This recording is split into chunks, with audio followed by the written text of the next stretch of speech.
بسم اللہ الرحمن الرحیم۔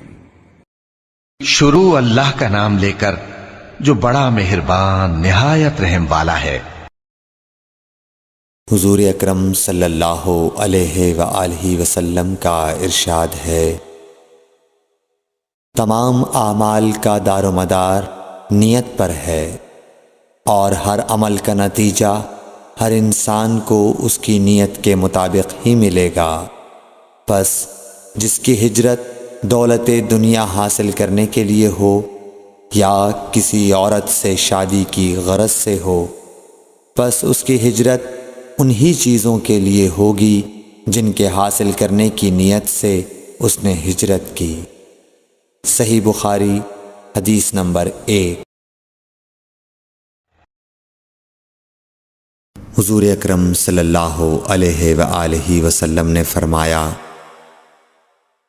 کہ وحی نازل ہوتے وقت کبھی مجھ کو گھنٹی کی سی آواز محسوس ہوتی ہے، اور وحی کی یہ کیفیت مجھ پر بہت شاق گزرتی ہے۔ جب یہ کیفیت ختم ہوتی ہے تو میرے دل و دماغ پر اس فرشتے کے ذریعے نازل شدہ وحی محفوظ ہو جاتی ہے، اور کسی وقت ایسا ہوتا ہے کہ فرشتہ بشکل انسان میرے پاس آتا ہے اور مجھ سے کلام کرتا ہے، پس میں اس کا کہا ہوا یاد رکھ لیتا ہوں۔ صحیح بخاری حدیث نمبر 2۔ حضرت صلی اللہ علیہ وآلہ وسلم پر وحی کا ابتدائی دور اچھے سچے پاکیزہ خوابوں سے شروع ہوا۔ آپ خواب میں جو کچھ دیکھتے وہ صبح کی روشنی کی طرح صحیح اور سچا ثابت ہوتا۔ پھر من جانب قدرت آپ تنہائی پسند ہو گئے، اور آپ نے غار حرا میں خلوت نشینی اختیار فرمائی، اور کئی دن اور رات وہاں مسلسل عبادت اور یاد الہی و ذکر میں مشغول رہنے لگے۔ جب تک گھر آنے کو دل نہ چاہتا توشہ ہمراہ لیے ہوئے وہاں رہتے۔ توشہ ختم ہونے پر ہی اہلیہ محترمہ حضرت خدیجہ رضی اللہ تعالی عنہا کے پاس تشریف لاتے، اور کچھ توشہ ہمراہ لے کر پھر وہاں جا کر خلوت گزین ہو جاتے۔ یہی طریقہ جاری رہا یہاں تک کہ آپ پر حق منکشف ہو گیا، اور آپ غار حرا ہی میں قیام پذیر تھے کہ اچانک حضرت جبرائیل علیہ السلام آپ کے پاس حاضر ہوئے اور کہنے لگے کہ اے محمد پڑھو۔ آپ فرماتے ہیں کہ میں نے کہا کہ میں پڑھنا نہیں جانتا۔ آپ صلی اللہ علیہ وسلم فرماتے ہیں کہ فرشتے نے مجھے پکڑ کر اتنے زور سے بھینچا کہ میری طاقت جواب دے گئی۔ پھر مجھے چھوڑ کر کہا پڑھو۔ میں نے پھر وہی جواب دیا کہ میں پڑھا ہوا نہیں ہوں۔ اس فرشتے نے مجھ کو نہایت ہی زور سے بھینچا کہ مجھ کو سخت تکلیف محسوس ہوئی۔ پھر اس نے کہا کہ پڑھ۔ میں نے کہا میں پڑھا ہوا نہیں ہوں۔ فرشتے نے تیسری بار مجھ کو پکڑا اور تیسری مرتبہ پھر مجھ کو بھینچا، پھر مجھے چھوڑ دیا اور کہنے لگا کہ پڑھو اپنے رب کے نام کی مدد سے جس نے پیدا کیا اور انسان کو خون کی پھٹکی سے بنایا۔ پڑھو، اور آپ کا رب بہت ہی مہربانیاں کرنے والا ہے۔ پس یہی آیتیں آپ حضرت جبرائیل علیہ السلام سے سن کر اس حال میں غار حرا سے واپس ہوئے کہ آپ کا دل اس انوکھے واقعے سے کانپ رہا تھا۔ آپ حضرت خدیجہ کے ہاں تشریف لائے اور فرمایا کہ مجھے کمبل اوڑھا دو، مجھے کمبل اوڑھا دو۔ لوگوں نے آپ کو کمبل اوڑھا دیا۔ جب آپ کا ڈر جاتا رہا تو آپ نے اپنی زوجہ محترمہ حضرت خدیجہ رضی اللہ تعالی عنہا کو تفصیل کے ساتھ یہ واقعہ سنایا، اور فرمانے لگے کہ مجھ کو اب اپنی جان کا خوف ہو گیا ہے۔ آپ کی اہلیہ محترمہ حضرت خدیجہ رضی اللہ تعالی عنہا نے آپ کی ڈھارس بندھائی اور کہا کہ آپ کا خیال صحیح نہیں ہے۔ اللہ کی قسم، آپ کو اللہ کبھی رسوا نہیں کرے گا۔ آپ تو اخلاق فاضلہ کے مالک ہیں، آپ تو کنبہ پرور ہیں، بے کسوں کا بوجھ اپنے سر پر رکھتے ہیں، مفلسوں کے لیے آپ کماتے ہیں، مہمان نوازی میں آپ بے مثال ہیں، اور مشکل وقت میں آپ امر حق کا ساتھ دیتے ہیں۔ ایسے اوصاف حسنہ والا انسان یوں بے وقت ذلت و خواری کی موت نہیں پا سکتا۔ پھر مزید تسلی کے لیے حضرت خدیجہ رضی اللہ تعالی عنہا آپ کو ورقہ بن نوفل کے پاس لے گئیں، جو ان کے چچا زاد بھائی تھے اور زمانہ جاہلیت میں نصرانی مذہب اختیار کر چکے تھے اور عبرانی زبان کے کاتب تھے۔ چنانچہ انجیل کو بھی حسب منشائے خداوندی عبرانی زبان میں لکھا کرتے تھے۔ انجیل سریانی زبان میں نازل ہوئی تھی، پھر اس کا ترجمہ عبرانی زبان میں ہوا۔ ورقہ اسی کو لکھتے تھے۔ وہ بہت بوڑھے ہو گئے تھے، یہاں تک کہ ان کی بینائی بھی رخصت ہو چکی تھی۔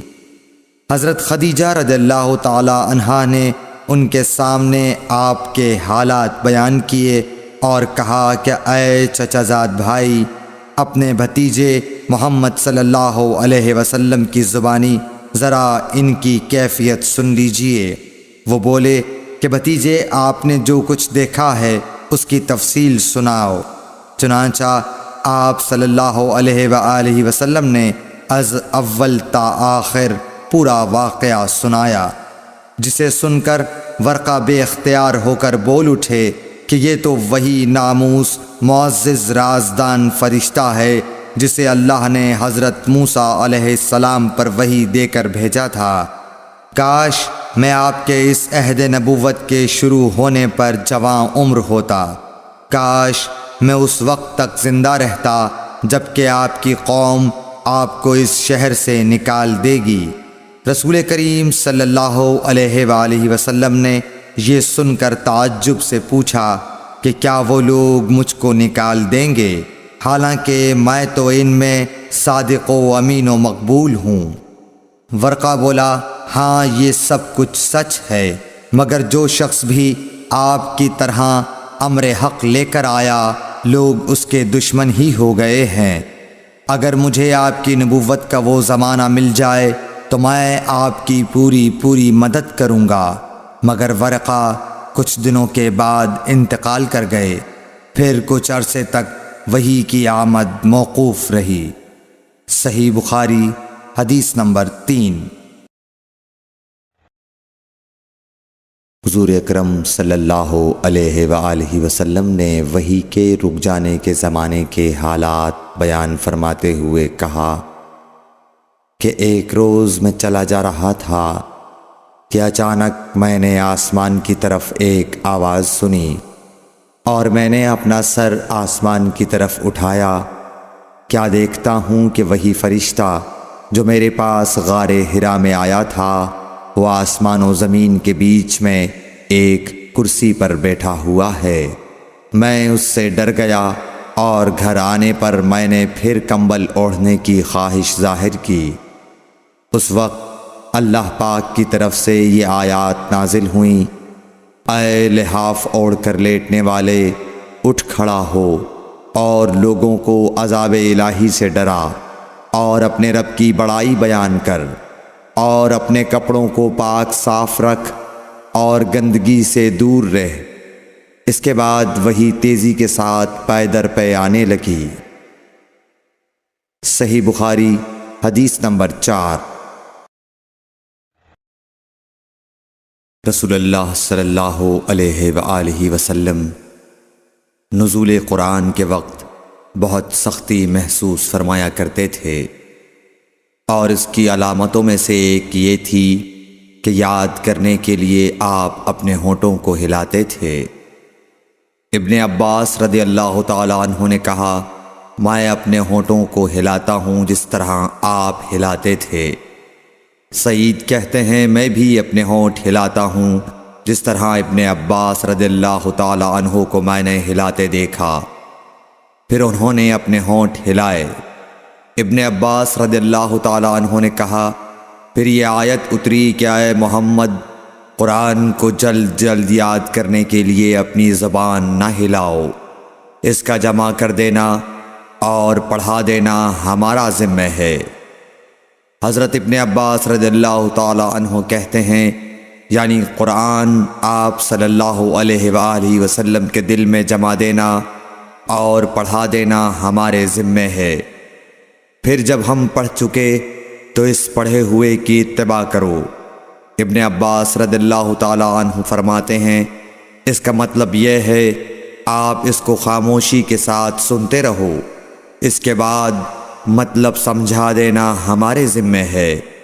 پھر یقیناً یہ ہماری ذمہ داری ہے کہ آپ اس کو پڑھو، یعنی اس کو محفوظ کر سکو۔ چنانچہ اس کے بعد جب آپ کے پاس حضرت جبرائیل علیہ السلام وحی لے کر آتے تو آپ توجہ سے سنتے، جب وہ چلے جاتے تو رسول اللہ صلی اللہ علیہ وسلم اس وحی کو اس طرح پڑھتے جس طرح حضرت جبرائیل علیہ السلام نے اسے پڑھا تھا۔ صحیح بخاری حدیث نمبر 5۔